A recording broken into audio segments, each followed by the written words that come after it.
ದೇಶದ 14ನೇ ರಾಷ್ಟ್ರಪತಿ ಚುನಾವಣೆಯ ಮತ ಎಣಿಕೆ ಇಂದು ದಿಲ್ಲಿಯ ಸಂಸತ್ ಭವನದಲ್ಲಿ ನಡೆಯುತ್ತೆ. ಬೆಳಗ್ಗೆ 11ಕ್ಕೆ ಮತ ಎಣಿಕೆ ಕಾರ್ಯ ಆರಂಭವಾಗಲಿದ್ದು ಮಧ್ಯಾಹ್ನ 3 ಗಂಟೆವರೆಗೂ ಕೂಡ ಮತ ಎಣಿಕೆ ನಡೆಯುವ ಚಾನ್ಸಸ್ ಇದೆ. ಎನ್ಡಿಎ ಮೈತ್ರಿಕೂಟದ ಅಭ್ಯರ್ಥಿ ರಾಮನಾಥ್ ಕೋವಿಂದ್ ಅವರು ಕಾಂಗ್ರೆಸ್ ಅಭ್ಯರ್ಥಿ ಮೀರಾ ಕುಮಾರ್ ಅವರಿಗಿಂತ ಸಾಕಷ್ಟು ಮುಂದಿದ್ದು 63% ಮತಗಳು ಲಭಿಸುವ ನಿರೀಕ್ಷೆ ಇದೆ. ಹೀಗಾಗಿ ರಾಮನಾಥ್ ಕೋವಿಂದ್ಗೆ ಜಯ ನಿಶ್ಚಯ. ಸಂಜೆ 5 ಗಂಟೆ ವೇಳೆಗೆ ಅಧಿಕೃತ ಫಲಿತಾಂಶ ಪ್ರಕಟವಾಗುತ್ತೆ. ಒಟ್ಟು 4 ಟೇಬಲ್ಗಳನ್ನ ಕೌಂಟಿಂಗ್ಗೋಸ್ಕರ ಸ್ಥಾಪಿಸಲಾಗಿದ್ದು ಮೊದಲು ಸಂಸತ್ ಭವನದ ಮತಗಟ್ಟೆಯ ಮತಗಳ ಎಣಿಕೆ ನಡೆಯುತ್ತೆ.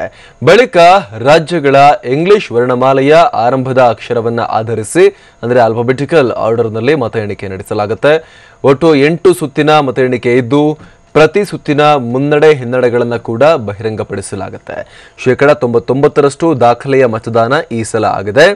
ಲೋಕಸಭೆ, ರಾಜ್ಯಸಭೆ, ವಿಧಾನಸಭೆ ಹಾಗೂ ವಿಧಾನ ಪರಿಷತ್ನ ಸದಸ್ಯರು ರಾಷ್ಟ್ರಪತಿ ಚುನಾವಣೆಗೆ ಮತದಾನವನ್ನು ಮಾಡಿದ್ದಾರೆ. ಆಯಾ ರಾಜ್ಯಗಳ ಜನಸಂಖ್ಯೆ ಆಧರಿಸಿ ಪ್ರತಿ ಮತದ ಮೌಲ್ಯ ನಿರ್ಧಾರವಾಗುತ್ತೆ.